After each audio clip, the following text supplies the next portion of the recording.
IOF – Imposto sobre Operações de Crédito, Câmbio e Seguro ou relativas a títulos ou valores mobiliários. Comumente conhecido como Imposto sobre Operações Financeiras, só que sua aplicação vai além disso e, por incrível que pareça, pode incidir até em operações de caráter não financeiros. Está previsto no artigo 153, inciso 5 da Constituição Federal de 1988 e no artigo 63 do Código Tributário Nacional. Suas principais características são: o IOF é um imposto extrafiscal. Os impostos, como regra, têm finalidade fiscal, ou seja, meramente arrecadatória. Contudo, alguns impostos, como é o caso do IOF, têm como finalidade uma função interventiva estatal, assumindo assim função extrafiscal.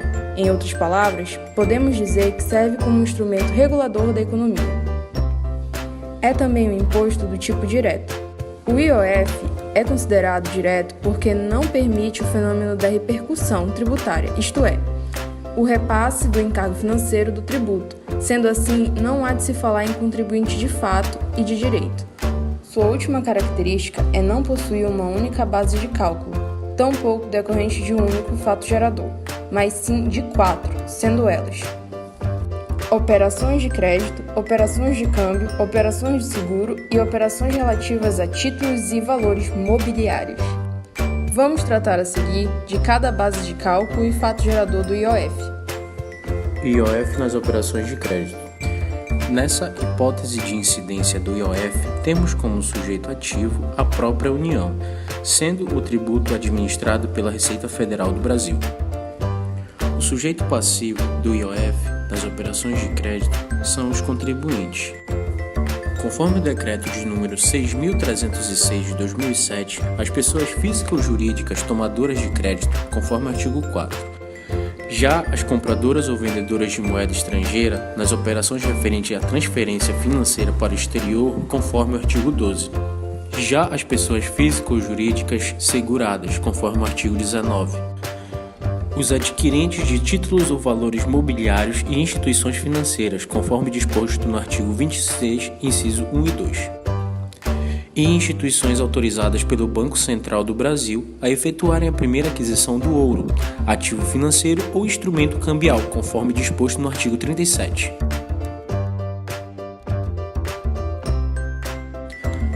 O imposto sobre operações de crédito tem como fato gerador a entrega total ou parcial do montante ou do valor que constitua o objeto da obrigação, ou sua colocação à disposição do interessado, conforme disposto no artigo 63, inciso 1º do CTN. É um imposto sobre a operação de crédito que pode ser conceituada como uma prestação presente contra a promessa de uma prestação futura. Quanto ao elemento espacial, não há disposição legal que trata da matéria. Presume-se que o imposto sobre operações de crédito incide sobre operações ocorridas no território nacional.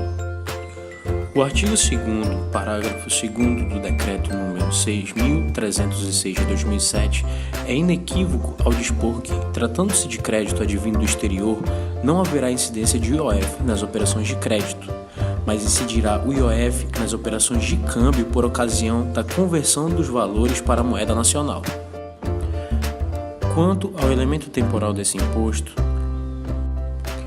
o Decreto de número 6.306 de 2007, em seu artigo 3º, parágrafo 1º, detalha os aspectos temporais nas diversas operações de crédito, entendendo-se como ocorrido o fato gerador e devido o imposto sobre operação de crédito nas seguintes hipóteses: da data da efetiva entrega, total ou parcial, do valor que constitua o objeto da obrigação ou sua colocação à disposição do interessado. No momento da liberação de cada uma das parcelas, nas hipóteses de crédito sujeito contratualmente à liberação parcelada. Na data do adiantamento a depositante, assim considerado o saldo a descoberto em conta de depósito. Na data de registro efetuado em conta devedora por crédito liquidado no exterior. Na data em que se verificar excesso de limite, assim entendido o saldo a descoberto ocorrido em operação de empréstimo ou financiamento, inclusive sob a forma de abertura de crédito. na data da novação, composição, consolidação, confissão de dívida e dos negócios assemelhados, observado o disposto nos parágrafos 7º e 10º do artigo 7º. Na data do lançamento contábil em relação às operações e às transferências internas que não tenham classificação específica, mas que, pela sua natureza, se enquadrem como operações de crédito. Ressalta-se que há ainda entendimento da STJ no sentido de ter ocorrido o fato gerador no momento da celebração do contrato de financiamento. Sua modalidade de lançamento ocorre por homologação ou autolançamento, tendo como base de cálculo o montante da obrigação, compreendido pelo valor principal e pelos juros. O IOF possui alíquota de 1% ao dia sobre o valor das operações de crédito. IOF nas operações de câmbio, própria União, sendo o tributo administrado pela Receita Federal do Brasil. Sujeito passivo. O CTN deixa ao legislador ordinário a liberdade de colocar na posição de contribuinte qualquer das partes das operações de câmbio. Com efeito, a Lei de número 8.894 de 94, ao instituir o imposto, identifica como contribuinte nas operações referentes a transferências financeiras para o exterior o comprador de moeda estrangeira e, nas operações referentes a transferências financeiras do exterior para cá, o vendedor da moeda estrangeira. Fato gerador: entrega de moeda nacional ou estrangeira, ou de documento que a represente, ou sua colocação à disposição do interessado, em montante equivalente à moeda estrangeira ou nacional, entregue ou posta à disposição por este. Elemento espacial. Em relação ao aspecto espacial do IOF relativo a operações de câmbio, não há disposição legal específica que o defina. Conforme o entendimento do Superior Tribunal de Justiça, contudo, a contratação do câmbio no exterior não afasta a incidência de imposto. Conforme entendimento da segunda turma do STJ, a liquidação de contrato de câmbio contratado no exterior constitui fato gerador do IOF, de acordo com o artigo 63, inciso 2º do CTN. Elemento temporal. Considera-se devido o imposto no ato da liquidação da operação de câmbio, ou seja, por ocasião da entrega da moeda nacional ou documento que a represente, ou sua colocação à disposição do interessado, conforme disposto no artigo 11, parágrafo único do Decreto 6.306 de 2007. A sua modalidade de lançamento ocorre por homologação ou autolançamento. Sua base de cálculo equivale ao montante da operação de câmbio em moeda nacional. Possui alíquota de 6,38% para operações relativas ao câmbio. IOF nas operações de seguro. Seu sujeito ativo é a própria União, sendo o tributo administrado pela Receita Federal do Brasil. Já o sujeito passivo são contribuintes do IOF, sendo pessoas físicas ou jurídicas seguradas. O fato gerador é a emissão da apólice ou do documento equivalente, recebimento do prêmio, na forma da lei aplicável. A expressão operações de seguro compreende seguros de vida e congêneres, seguro de acidentes pessoais e do trabalho, seguro de bens, valores, coisas e outros não especificados. Em que pese o aspecto espacial, o IOF nas operações de seguro incidirá em todo o território nacional. No entanto, é isenta do IOF a operação de seguro nos termos do artigo 23 do Decreto 2.219 de 1997, em que o segurado seja Itaipu binacional, conforme decreto de número 72.707 de 28 de agosto de 1973, em seu artigo 12. Empresa executora do gasoduto Brasil-Bolívia ou empresa especialmente por ela selecionada para este fim, obedecidas às condições previstas no acordo entre os governos da República Federativa do Brasil e da República da Bolívia. O elemento temporal. O fato gerador ocorre e torna-se devido o IOF no ato do recebimento total ou parcial do prêmio. Sua modalidade de lançamento ocorre por homologação.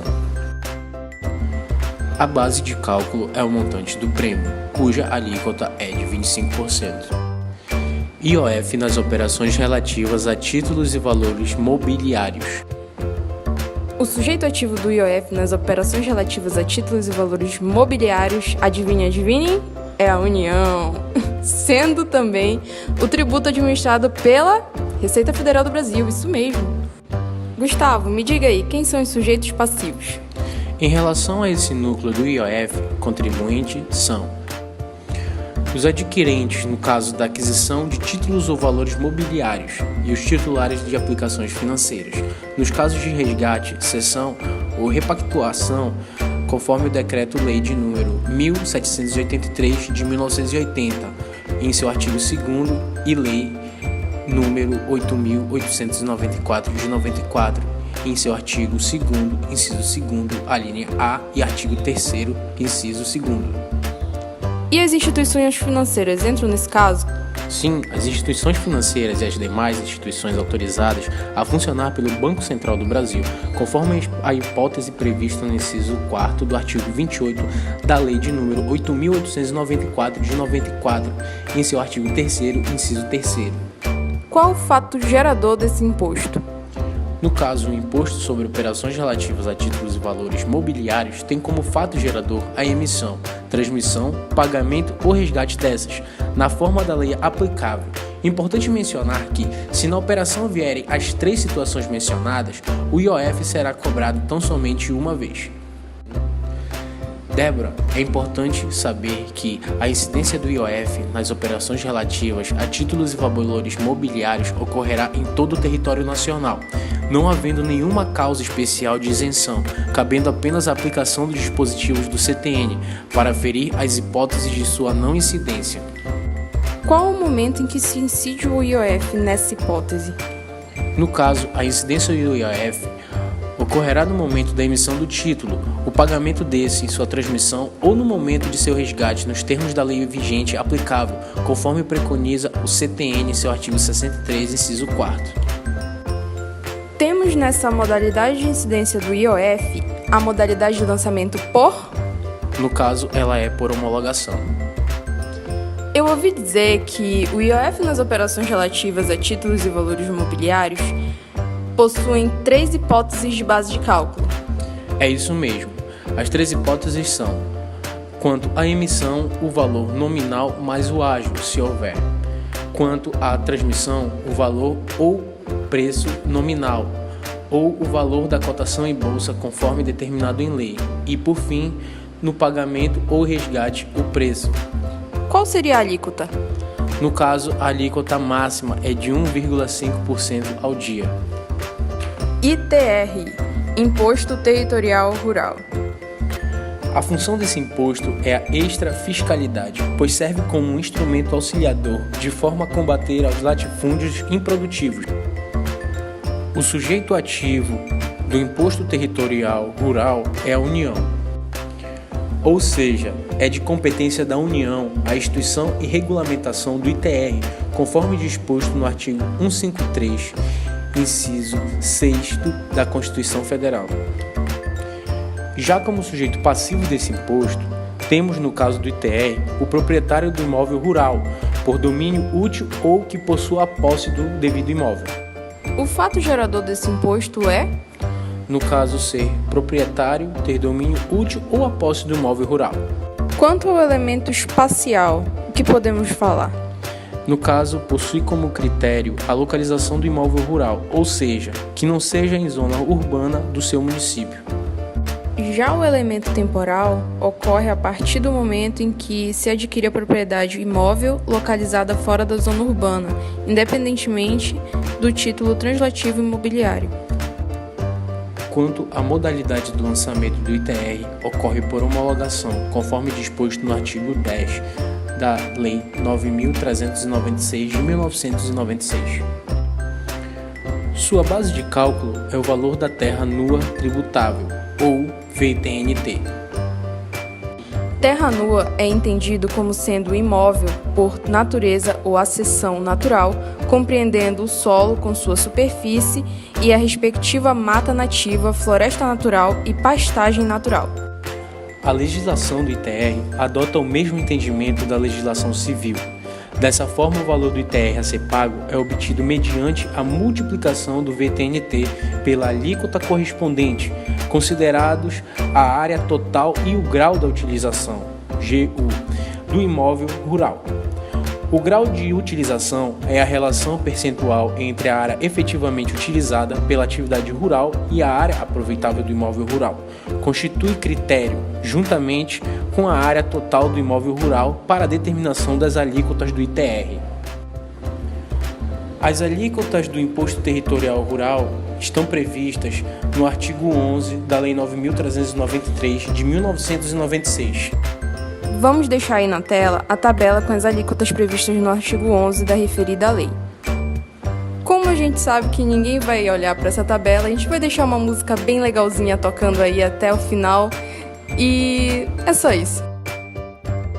Ei, não esqueçam de olhar os créditos. Gente, ninguém vai olhar os créditos também.